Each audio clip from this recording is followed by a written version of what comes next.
You are listening to Russia on the Record, a podcast from the Moscow Times. President Vladimir Putin announced on December 8th that he will run for a fifth term in the 2024 presidential election next March. The 71-year-old Russian leader has been in power since 2000. He's expected to run virtually unopposed following the adoption of wartime censorship and the crushing of the liberal opposition and independent press. This will be the first Russian presidential election since the war in Ukraine and a post-Cold War collapse in relations with the West. We spoke to historian Nina Khrushcheva, a great-granddaughter of Soviet leader Nikita Khrushchev, about the upcoming elections, Putin's presidential campaign since 2000, and how his attitude toward the West has changed throughout his rule.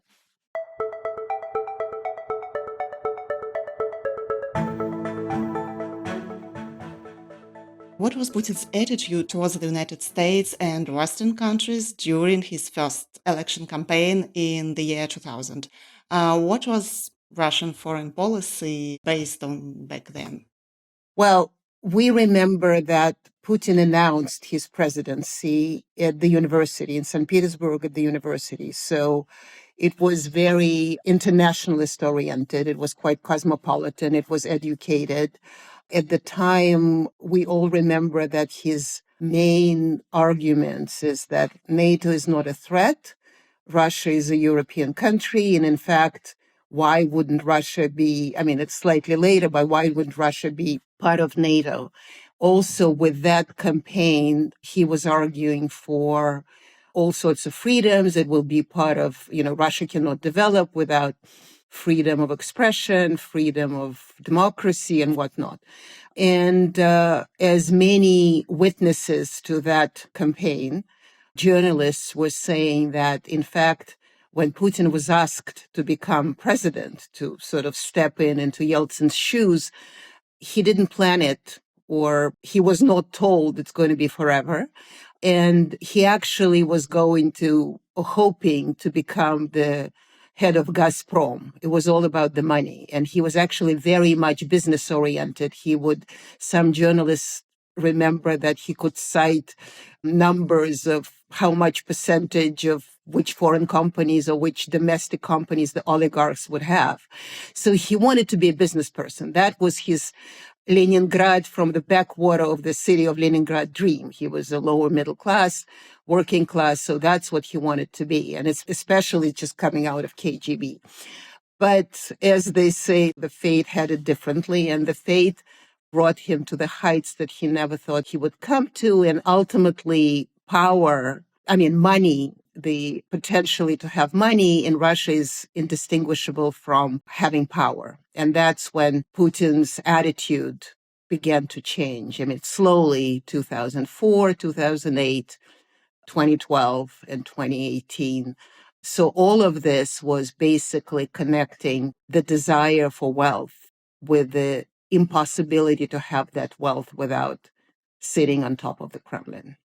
So his attitude towards West started to change in early 2000s, in 2004, 2008. Oh, I think, in 2004, when, as they kept saying, you may remember, at least heard, there was a Yeltsin argument that Russia was rising from its knees. And of course, that was just, in Yeltsin times, it was just a figure of speech more than anything. But although, unfortunately, once you sit on top of the Kremlin, it takes only a few years for you to become a despot. It's just, basically that position doesn't come without that necessity. I think in 2004, Putin was still quite westernized. In fact, I think he left in 2008, and he was already not that green Putin that came in thinking that just few million, few billion, and he will be out of it. But even in 2008, when he left, it was still sort of the Western formula is that, okay, we have a constitution, there are 2 terms. He didn't go far enough because he couldn't. What would have happened if he did, he thought, being a KGB man and very suspicious. But he was still sort of playing, supposedly, somewhat by the Western rules. But he's a KGB man. He's suspicious. NATO by then expanded. And despite all the promises and all the conversations and all the predictions that it shouldn't have been done, and he's warning that don't do it. So as a KGB man, he's also suspicious of the West. He's a hero of Yuri Yuri Andropov. Yuri Andropov is anything, he would be the last person to trust the West. So his attitude started to change in the first 8 years. And by 2012, it was a given that the West that Putin thought he was going to deal with in 2000, and especially after September 11th, 2001, when he was embracing and helping, he thought, and being thoroughly accommodating.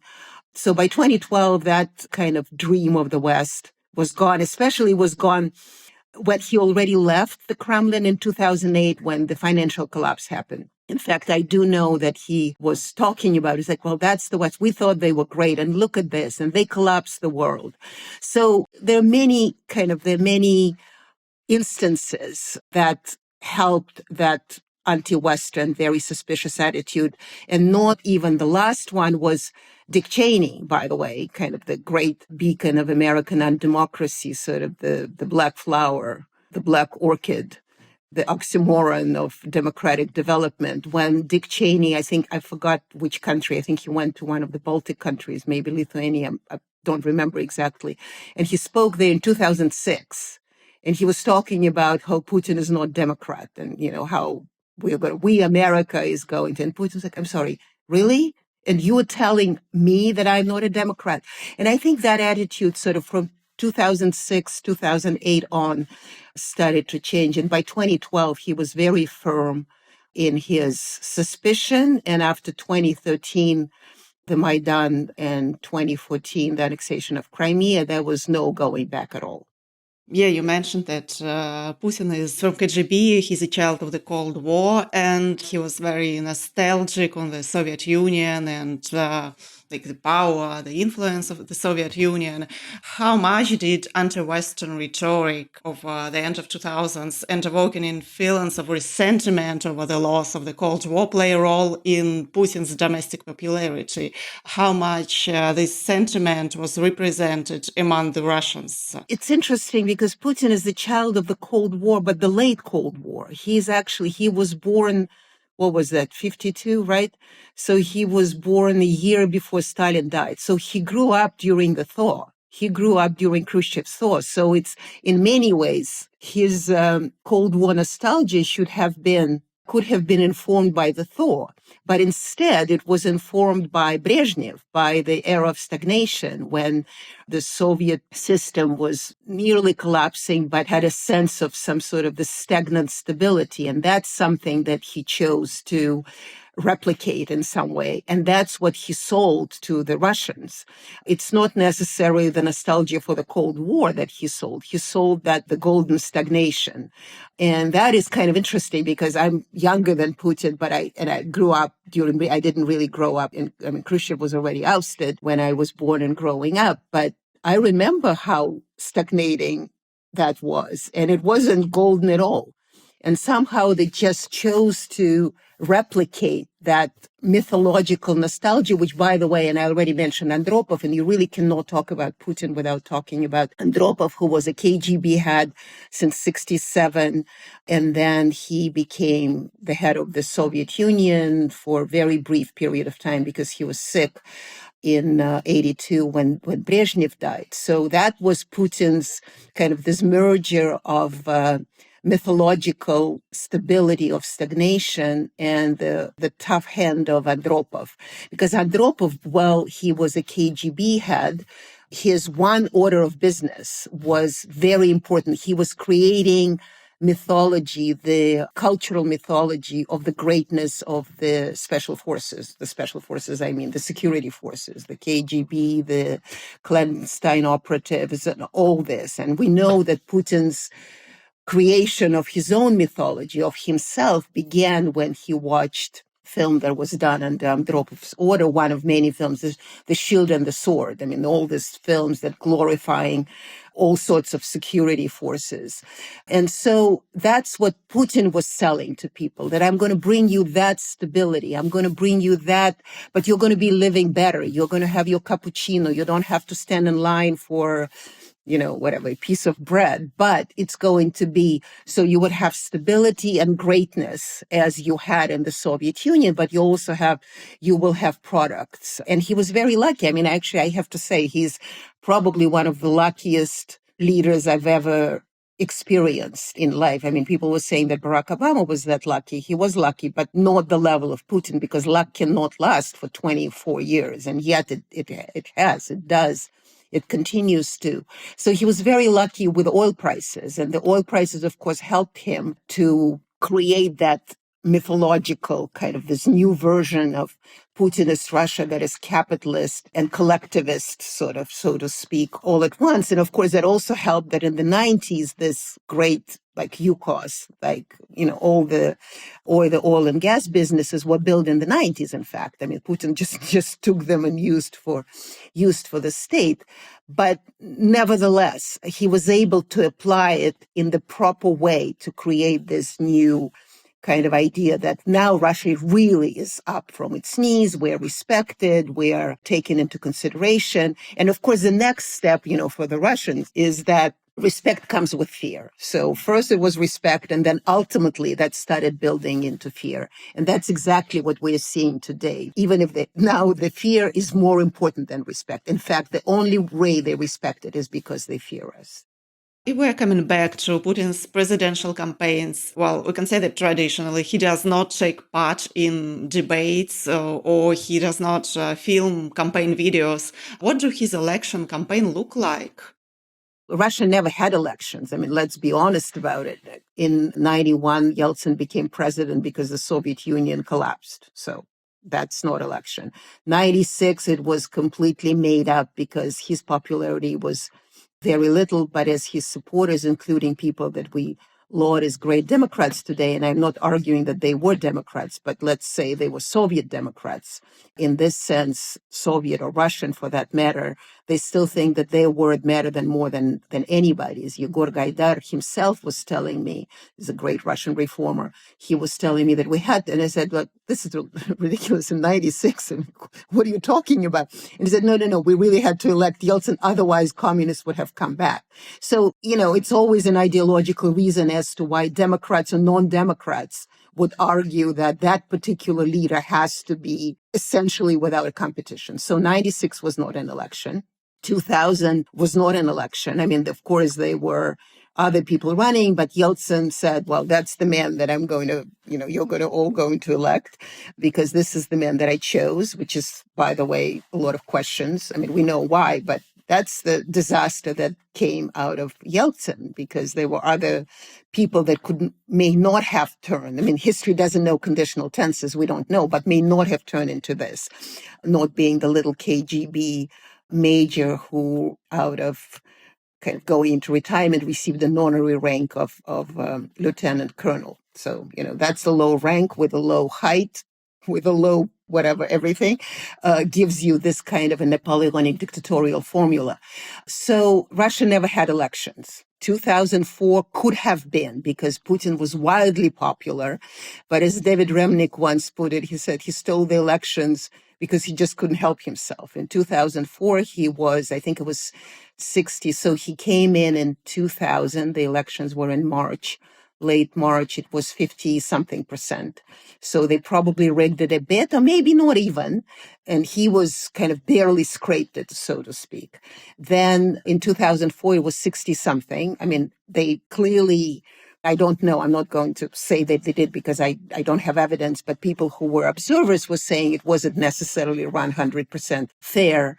But it was legitimate, and it was 60-something%. So they decided not to even paint the numbers, as they say. They may have stuffed the bulletins, but they didn't really paint the numbers. So then the next election, of course, so that was Medvedev, doesn't matter. 2012 was already painted. It was already 70-something. And of course, 18 was beyond. So it was, in a sense, campaigns were not campaigns. Campaigns were to show a certain level of legitimacy. Although, of course, everything beats I mean, today beats everything else because today we even officially told that we don't need that elections, that the campaign is not necessary. Putin is going to be elected, but because it's a constitution and you have to have some other candidates, otherwise it's unconstitutional, as if they care. But that's what's so interesting about sort of Russian political systems, that as despotic and dictatorial and Genghis Khan type it is, it also has this Western, I mean, it's very ritualistic, but yet it has this necessity for protocols that become ritualistic.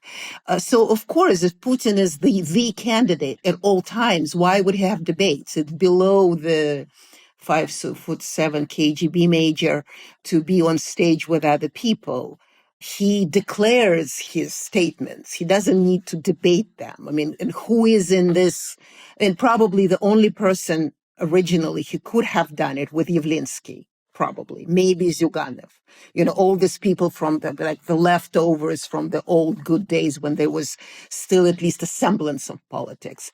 But now it's beneath the great man. I mean, of course he's not going to debate. And this time he's certainly not going to debate. They can debate all they want. I mean, it's not the same, but Donald Trump also doesn't participate in debates now in the Republican Party. He may get there, but not while all these little people are just sort of figuring out little things. So that's the price of a kind of dictatorial type ruler. Yeah, you say that Russia never had elections and Putin doesn't need to participate in debates. At the same time, different people worked with Putin on his presidential campaign. In 2000, it was Dmitry Medvedev. Then that was State Duma Speaker Vyacheslav Volodin. Then Kremlin domestic policy chief Sergei Kiriyenko in 2018. How did they influence Putin's election campaign, and which campaign do you remember the most? Which seemed the most remarkable for you?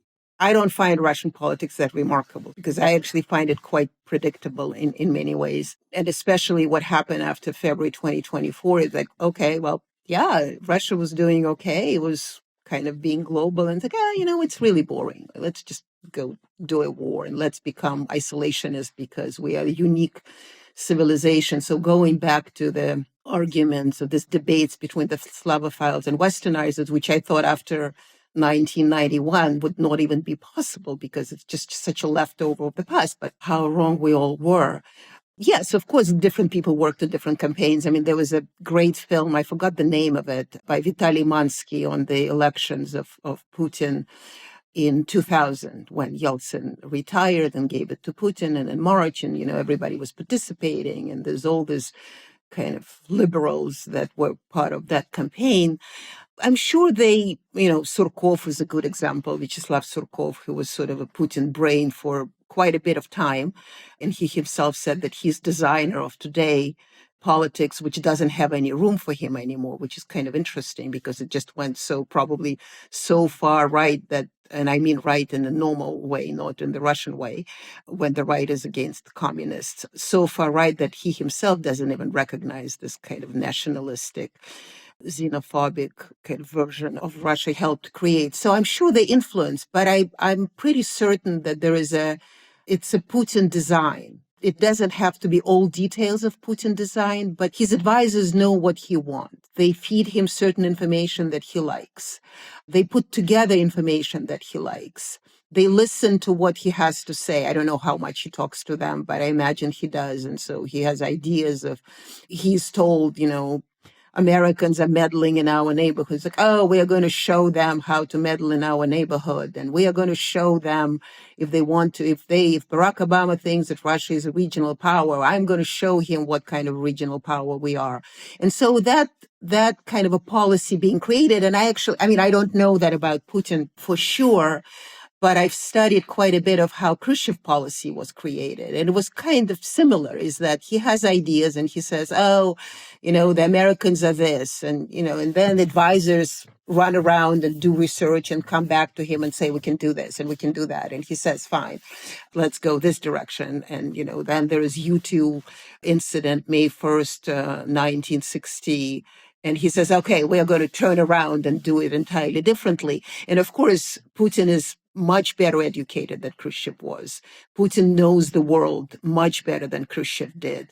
Putin was a worldly creature. He was a KGB creature, which is important, but he was also quite a worldly creature at the beginning.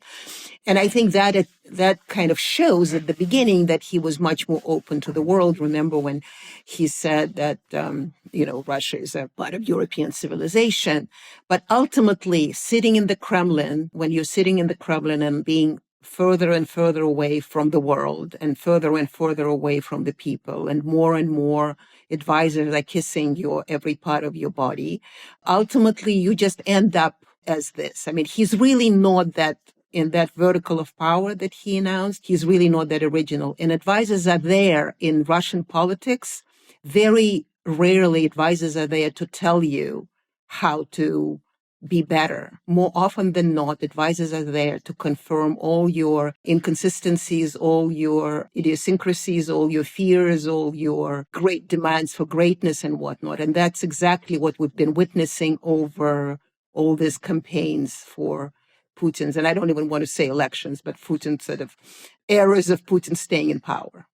Yeah, you mentioned the epoch of Nikita Khrushchev. And now that Putin is entering a new election race, can Russia's relations with the US be compared to American-Soviet relations during the Cold War, for example, the era of Nikita Khrushchev or Leonid Brezhnev? Well, the era of Nikita Khrushchev, by the way, America had great relationship with the Soviet Union, or the other way around. In 1959, Khrushchev was the first leader that ever went to the United States. It was there. He was meeting with everybody, speaking to everybody. Then, and that I'm sure Putin, although he did say he doesn't want to see himself in Khrushchev in any way, God forbid he could be compared.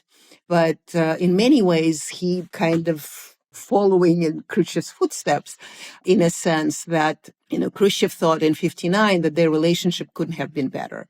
They were going to go to Paris to sign peace agreements, and the great powers, were going to meet in Paris in 1916 May, and then suddenly, the U2, and I already mentioned Gary Francis Powers, all of a sudden, Dwight Eisenhower, the president at the time, is silent. Khrushchev's like, what the hell is going on? I mean, are you kidding me? And Eisenhower's like, I don't know anything.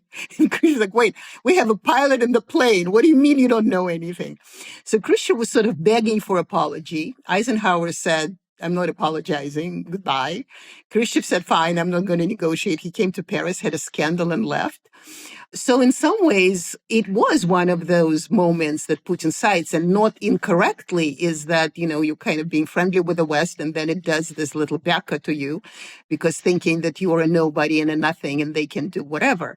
Because it's interesting, Eisenhower canceled, when the relationship were worse, Eisenhower canceled those flights, the U2 flights. And when the relationship got better, it's like, oh, okay, well, I guess Russians are just going to eat it because, they're not going to go anywhere.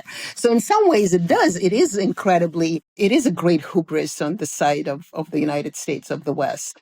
So then we witnessed the Berlin Wall being built in a similar way. Then we witnessed the Cuban Missile Crisis, which, by the way, kind of, obviously once again, Khrushchev was trying to say, well, wait a minute, you have all these things in Turkey and Italy and everywhere else, and what about us?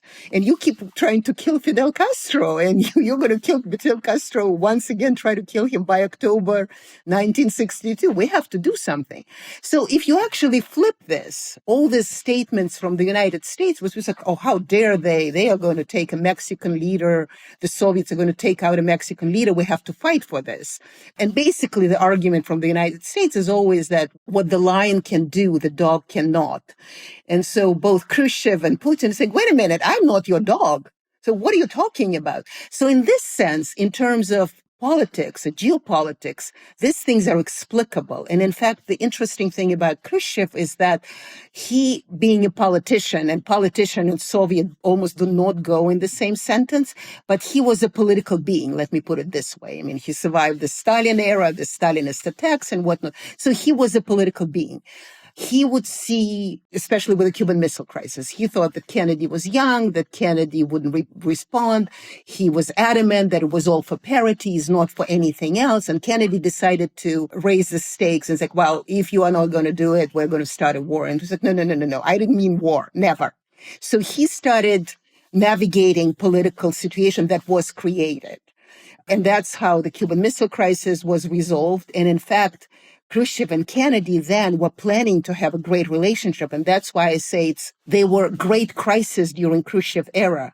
But the relationship, in fact, were very good first with Eisenhower and then was promising to be very good with Kennedy. And he was, in fact, they were promising to be so good that when Kennedy was killed, Khrushchev was going to come to his funeral, and then they decided not to because it would have been, an extra drama that nobody wanted. So in this sense, and Brezhnev too, they were crisis in relationship during the Carter administration.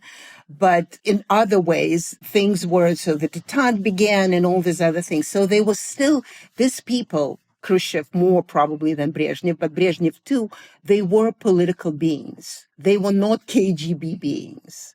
And Putin is a KGB being. So if he has a choice, I don't know if he thinks he has a choice, but everybody has a choice. If he has a choice to resolve a crisis politically or be suspicious and push for more crisis because that helps his own KGB agenda, he will choose a KGB agenda. And that's a great difference between Putin and even the Soviet leaders who were not politicians because there was no elections, there was no freedom of kind of choosing them, but who were nonetheless superior in some ways because they were political beings. Yeah, coming back to the election campaign, the only time Putin had a second round was in the year 2000. We mentioned this. And now, which results should we expect? How strong is the support of Vladimir Putin among Russians? And should we expect high turnout and transparent vote counting? Well, you mentioned Kiriyenko early on. So Kiriyenko is in charge of this. He's in charge of all the Sovietization campaigns.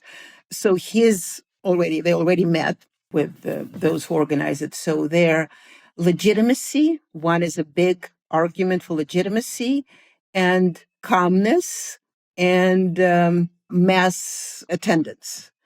So mass attendance is important because it brings legitimacy. So if all these people come out to vote, that must be legitimate. So people are going to be bussed in, no question about it, or will be told to vote, or will be even, which obviously illegal, but in Russia, what is illegal, would be asked to, I don't know, prove that they voted, or maybe the voting staff would be then giving information to organizations that so-and-so from that factory voted. I don't know how they're going to do it, but so it's going to be massive attendance, which will bring legitimacy and calmness because Russia is going to the future. And whatever that future is, only Putin knows, but that kind of future that is also its past, it's going to be calm because everybody else is in crisis. But we, despite the fact that we fight the war, look at this, we are just all wonderful.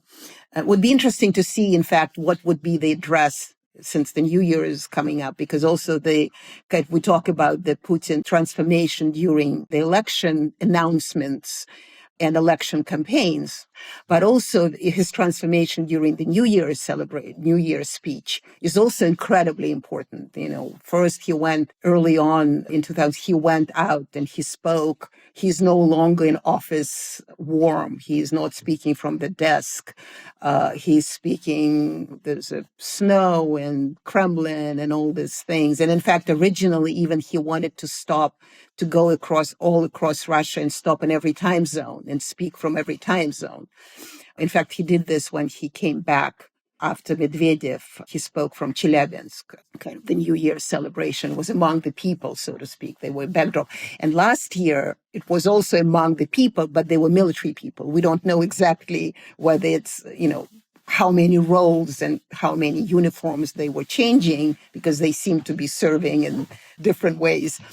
So we'll see how it's going to play out this year. I would imagine because the announcement this year was so militaristic, was unlike previous ones, the announcement this was in the Kremlin. I mean, you can't really beat that. It was then the Georgievsky Zal and the Georgian Hall.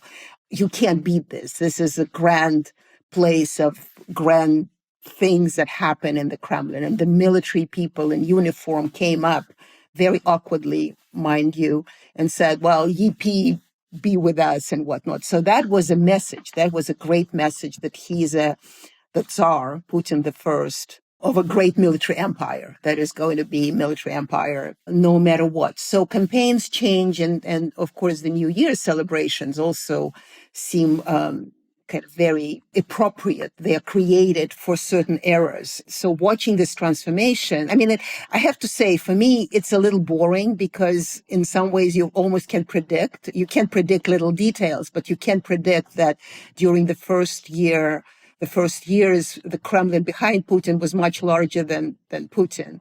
And then the following years, the Kremlin behind Putin was on the same level as Putin. And then later on, Putin would be all in the screen, and the Kremlin would be just some sort of a Disneyland behind. So he becomes the more and more Tsarish over the years. And I think this campaign is going to be the same. I would actually, because I travel around Russia a bit, so I see how people think, I would say that if we were honest, which they won't be, probably 50% would honestly vote for Putin. So we would be half of the country, maybe even slightly more. But if we look at all the campaigns, there's always sort of a 10% increase over the years. So I would imagine that by now, I'm not predicting, I don't know, but I would imagine that by now they would have to do, as they say, paint 82% or 80%, just because this is what they've been saying, according to the polls, this is the 82% is the support of Putin among the nations. So having less, it's like, who are those doubters? Let's find them out and just beat them up and hang them on the trees. So I would imagine around then. I mean, if we go full-blown Soviet, and let's remember that this is 6 years and then another 6 years if Putin is alive and, Russia still stands and we are still alive because probably he's going to live forever when we won't. So another 6 years, then I think next 6 years is going to be 96% as the Soviets did. So that would be just a given. Of course, there's one man, the whole United Soviet Union, or now United Russia for that matter. And this is not a pun because that's the name of Putin's party. So I would imagine, but could be 70 something to be polite, although I don't think that they have any reason or any desire to be polite anymore. But it could get to the 90s also easily. Putin was asked to go to the polls by a military man from Donbas. Among Russians, can we expect a Crimea effect, a boost in popularity caused by Russia saying it has expanded its borders as it did in 2014? Well, I mean, it was a surprise that this war, because this war nobody wanted and nobody expected. And at the beginning, it was a very strong opposition to it. And people went to the street, like 50% or more went to the street. But in a week time, which I didn't even think was possible, but in a week time, it was all gone. Like everybody was canceled, arrested, prosecuted, scared, and everything. But then, of course, the West also helped tremendously to create a Crimea effect because the onslaught on every Russian was such that ultimately Putin's argument that they're out to get us, that they hate you, that they want to defeat you, it all turned out to be true. I mean, and so, of course, his support. So that's what I've been saying all the time, is that every time Ursula von der Leyen speaks, or Joe Biden speaks, every time it gives another percentage or even more to Putin's popularity. Not popularity, because it doesn't mean that Putin is popular. But when you're hearing all the time that our strategic goal is Russia's defeat, I'm like, okay, show me a nation that wants to be defeated. Just, think ballpark. There's no nation, even no matter how wrong it is, no nation wants to be defeated. And so they actually help. I would say that 10%, whatever that number is going to be in March, 10% belongs to the West, if not more. And in fact, I had my own conversations with a lot of Russians on this subject, is that, well, we don't like Putin, but what else are we going to do? I mean, they want to hang us all in the trees and they cancel our culture. And once again, this is also incredibly hypocritical on the Russian side because Putin keeps screaming how the West canceled Russian culture. I've never seen so much Russian culture canceled within Russia. I've never seen, you go to, I don't know, places like Perm, or even let's not go to Perm. Perm is far, it's still Siberia, but let's even go to Tver, which is a much closer place. It's in between St. Petersburg and Moscow, and you have, I don't know, 8 museums in a city, which is very cultural and ancient, an old city. And every single exhibit there is either about an empire, the Russian Empire, or about the Soviet Union. So, okay, what are you going to do with this? So ultimately, the message is, if they're going to hate us so much, if they want to defeat us, we have to stick together. We're going to rally around the flag.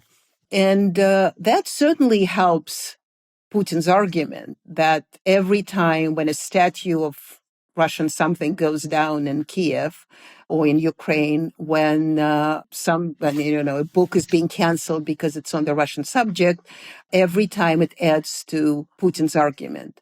So I would kind of imagine that for defeating Russia, if they really want to defeat Russia that much, they wouldn't really need to have a policy. They don't have to need a policy. Demolishing Russia and not letting it win is not a policy, because you can't win over 11 time zones. People cite often, not they, but some people argue, and Hitler Germany, Nazi Germany was like, fine. Nazi Germany was a tiny country in Europe. It was occupied. How are you going to occupy 11 time zones? Just, ballpark. It's 11 time zones. It goes from Kaliningrad, Königsberg, from Germany to Kamchatka, which is on the ocean border with Japan. Just how do you plan to do this? Yes, it could be the Soviet formula. The Soviet formula is that sanctions and sanctions and sanctions, and ultimately it will collapse like the Soviet Union did. Fine. But the generation that designed this is not going to live to see that, because that's a long process. And if anybody wants Russia defeated or at least neutralized soon, in fact, these policies made Russia stronger. And we see that, and we see it in The Economist, all those articles in the Washington Post. They see Russia stronger because the grand desire to defeat it created politics. It's not even policy. Created politics, which ultimately made for the Russians to have, I call it the Stalingrad effect. When the onslaught of efforts to defeat you brings some sort of mobilization. It's not mobilization in terms of soldiers, but it's some mobilization of partially the economy, the industry. And as discombobulated as Russia is, which it is very discombobulated, it actually is capable to function with this formula of discombobulation.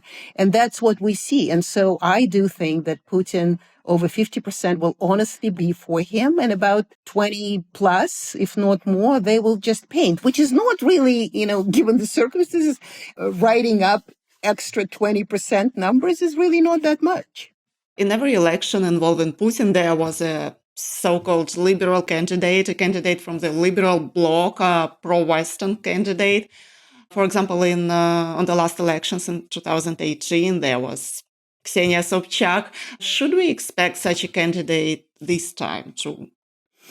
Well, Ksenia Sobchak was not a liberal candidate. She was a Putin candidate to pretend that there is a liberal candidate. So let's just be honest about it. No, Grigory Yavlinsky, the Yabloko Party, is always a liberal candidate. He's been a liberal candidate for 25 million years. In fact, he just met with Putin, which is interesting, and Yavlinsky himself spoke about the fact that he and Putin had an honest conversation. I don't know what it means with Putin after 23 years in power, but okay, let's just give Yavlinsky the benefit of the doubt and assume that they did have an honest conversation. So he wants to be that candidate, if there are 10 million signatures for his candidacy, which of course is not going to happen. And clearly the Kremlin would allow that to happen. So he could be that candidate, not that it will do any difference. There will be some candidates, but of course, it really doesn't matter. This time in 2018, there was still, I don't know if you remember, умное голосование, the smart voting that Alexei Navalny put forward, when they would be all these candidates voting just against Putin. A lot of voters would be voting against Putin. And so then at certain times in certain places, the Liberal Democratic Party, Zhirinovsky Party made it well, or the Communist Party would make well. So the idea was to take away votes from Putin, not that would do any difference. But even that is not an option today. I mean, there's no such thing as, I mean, everybody's in prison. Everybody who has an independent thought is already, even if they're not in prison, they will not get enough votes. They're not going to get the threshold. They're not going to do anything. So it is a one candidate. And Dmitry Peskov already said that there is no need for other candidates. There is no need for anything for that matter. Let's just anoint Putin the first and we'll be done with that. I mean, wasting all this money. But they do need this kind of westernizational legitimacy, so to speak. I do know why, but it's almost kind of ridiculous. It's almost like ridiculous with Putin announcing that he is going to, thank you for asking me, I'm going to be a candidate. And then Peskov says, oh, it was so unexpected. And that looked incredibly unexpected. I mean, we just could not even imagine that would happen. There's a great expression in Russian, and suddenly in the bushes, there's a white grand piano that I'm going to play. So suddenly in the bushes, there's a white grand piano. So all of this is a sham, but that's what's so kind of this Russian split personality disorder. It's just typical schizophrenia. It just keeps jumping between Western and non-Western. It's a unique civilization of what? I mean, because no thought of Russia that it has ever had is an original thought of its philosophy. The philosophy of Russia is an un-West, which makes it a thoroughly Western country that keeps fighting with it. And so in this sense, it is predictable, but it's also predictable that they are going to use the protocol to turn it into a ritual. And the elections is part of the same thing.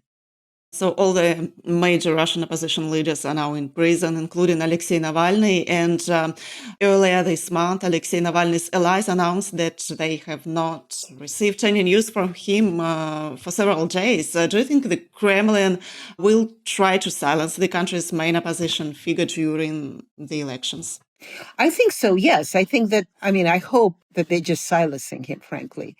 And it's like another feature, this Asiatic feature of Russian politics, because it is a torn nation. I mean, it really is an amazing thing. I mean, you would never see in any country, well, maybe Turkey, but less so because Turkey does have its own culture.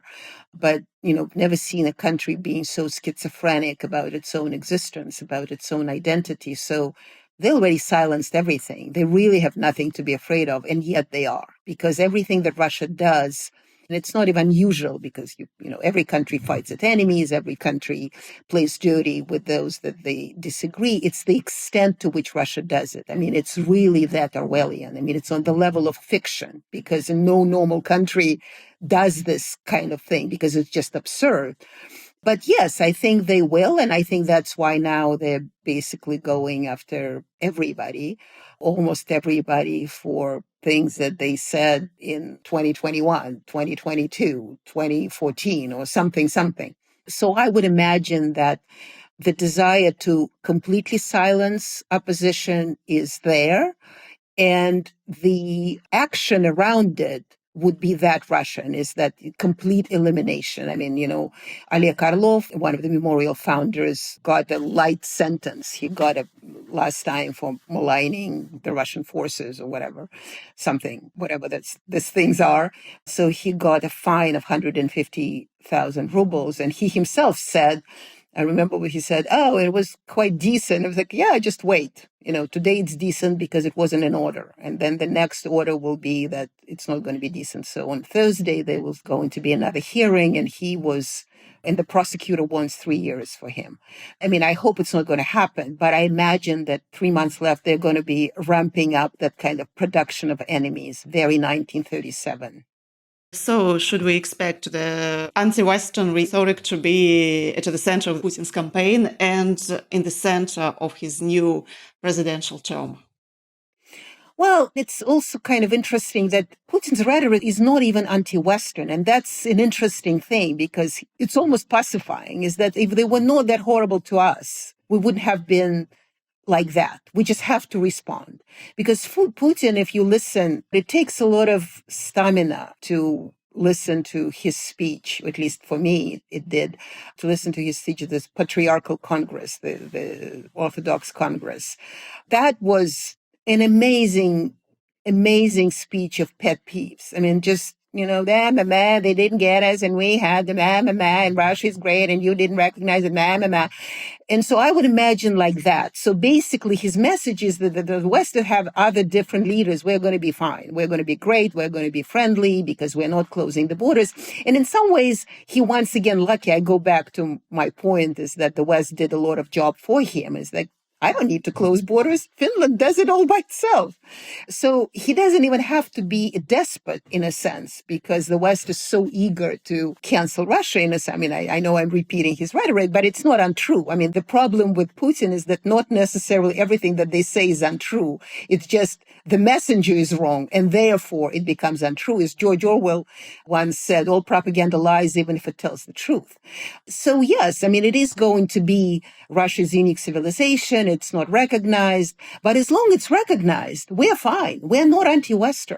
So that's the main point. It has been the main point for quite some time. It's the leaders of the West, but we are friends of all nations. As long as Russian domination over its sphere of influence is being recognized, Russian role in whatever it is, historical something that or this, is going to be recognized and whatnot.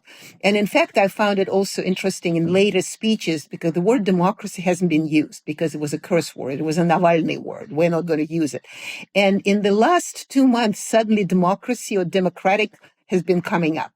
It is also the message to the Russians is that we're not undemocratic. We're just against that horrible, self-serving colonial democracies that the West have.